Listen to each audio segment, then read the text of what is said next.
అందాల విశాఖలో విహంగ విలాపం.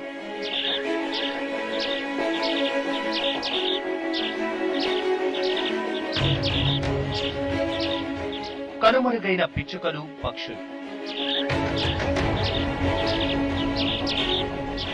నగరంలో కనిపించని పక్షుల జాడ.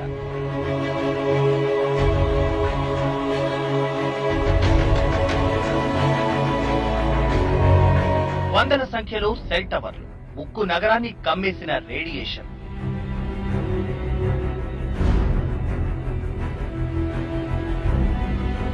అటవీ ప్రాంతాల వైపు పక్షుల పయనం.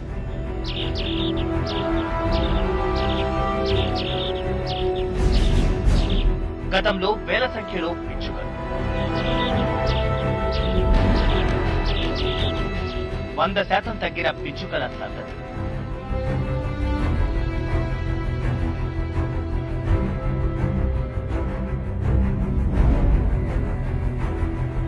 చెట్లు నరికివేతతో గూళ్లు కరువు.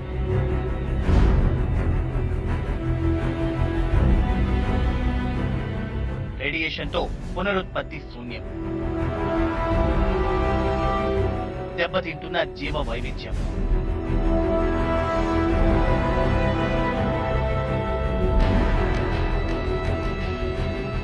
మహానగరంలో గుప్పెడు గింజలు కరువు.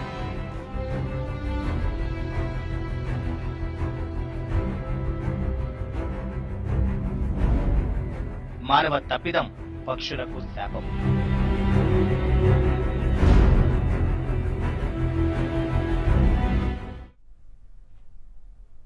విశాఖ అంటే పక్షులు పరారైపోతున్నాయి.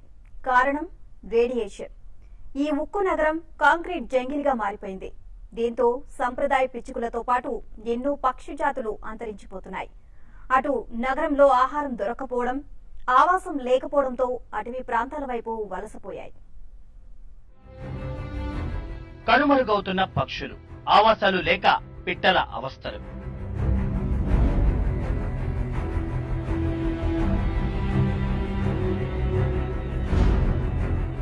ఎటు చూసినా భవనాలు, కాంక్రీట్ జంగిల్లా మారిన విశాఖ.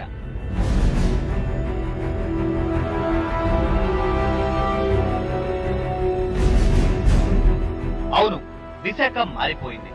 అసలు ఉక్కు నగరంలో పక్షులున్నాయా అన్న సందేహం కలిగేంతగా మారింది. పచ్చదనం లేదు, చెట్లు నరికేశారు. వాటి స్థానాల్లో ఆకాశాన్ని తాకే భవనాలు, వాటిపై సెల్ ఫోన్ టవర్లు. హై రేంజ్ లో వచ్చే రేడియేషన్ కు పక్షులు ఊరు విడిచి తరలిపోయాయి. అనేక జాతులు కనుమరుగవగా మిగిలిన కొద్దిపాటి పక్షులు సమీప అటవీ ప్రాంతాలకు వలసపోయాయి. దీంతో జీవ వైవిధ్యం దెబ్బతింటోంది.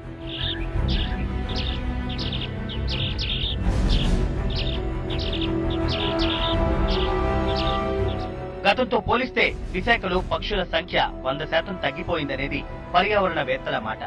టెక్నాలజీ పెరగడం, సెల్ టవర్లు విస్తృతమవడంతో పిచ్చుకలు, పిట్టలు అంతరించిపోతున్నాయి. వీటితో పాటు రాబందులు, గద్దలు కూడా కాంక్రీట్ జంగిల్ను వదిలిపెట్టేశాయి.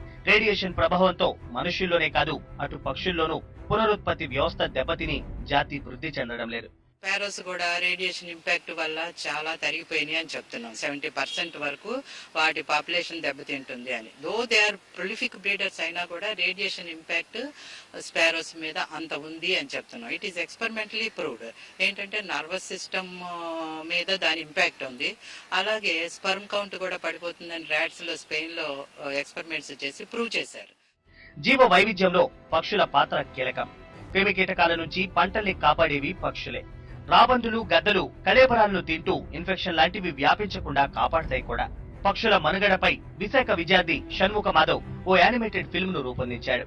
రేడియేషన్ ప్రభావం ఎలా ఉంటుందో కదిలే బొమ్మల ద్వారా వివరించాడు. వరల్డ్ రికార్డ్స్ యూనివర్సిటీ నుంచి డాక్టరేట్ అందుకున్నాడు కూడా.